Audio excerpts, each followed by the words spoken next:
আজ নিয়ে চলে এলাম রুই মাছের ঝালের রেসিপি বাঙালিয়ানা জবার রান্নাঘরে।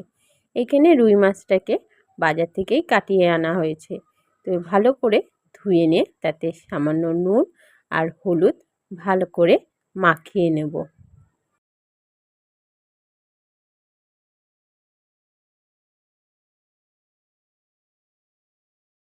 ভালো করে নুন হলুদটা মাখিয়ে নিয়েছি।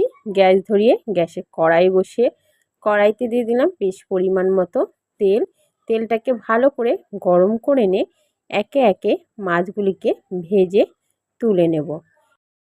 মাছের ঝাল করার জন্য এখানে বড় বড় সাইজের 4টে পেঁয়াজ নিয়ে নিয়েছি, টমেটো আর রসুন নিয়ে নিয়েছি 7 থেকে 8 কোয়া, আর 5 থেকে 6টা কাঁচা লঙ্কা নিয়ে নিয়েছি।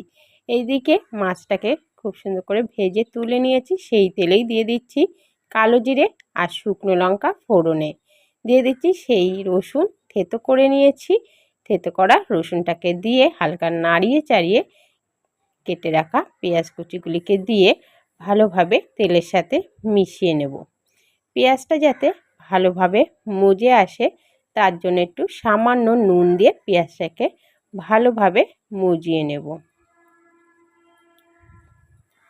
2 থেকে 3 মিনিট পর কেটে রাখা টমেটোটাকে দিয়ে আবারও পেঁয়াজের সাথে ভালোভাবে মিশিয়ে নিয়ে কাঁচা লঙ্কা ও স্বাদ মতো নুন, সামান্য হলুদ গুঁড়ো আর সামান্য একটু চিনি দিয়ে মশলাটাকে ভালোভাবে কষিয়ে নেব। মশলাটা কষিয়ে নিয়েছি, খুব সুন্দর কিন্তু তেল ছেড়ে দিয়েছে।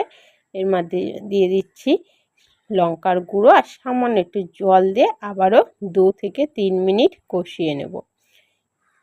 2 থেকে 3 মিনিট পর দিয়ে দিচ্ছি ভেজে রাখা মাছগুলিকে দিয়ে মশলার সঙ্গে ভালোভাবে মাছটাকে মিশিয়ে নেব। এবার দিয়ে দেব খুবই অল্প পরিমাণ করে জল।